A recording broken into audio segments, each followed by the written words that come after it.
Yo, what's up guys? Welcome back to the channel. In today's video, we're going to check out how to use Bluevine as your all-in-one business banking hub. Bluevine can serve as the central hub for all of your business finances. Here's how to set it up effectively.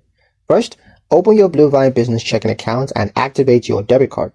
Once that's done, link your income sources such as Shopify, Amazon, PayPal, or Stripe by entering your Bluevine routing and account numbers.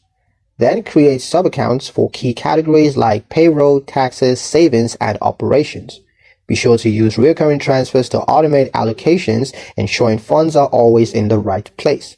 Set up bill pay and vendor payments directly through Bluevine to handle expenses in one place.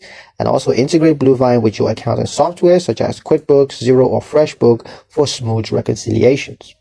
Monitor your cash flow and reports in the dashboard to track performance and plan ahead. This setup turns Bluevine into your complete business banking solution, replacing the need for multiple accounts. That's pretty much it for the video, guys. Hope you liked it. Hope you found the information here useful enough. If you did, like, share, and subscribe for more helpful tutorials. Thank you guys for watching, and I'll see you in the next one.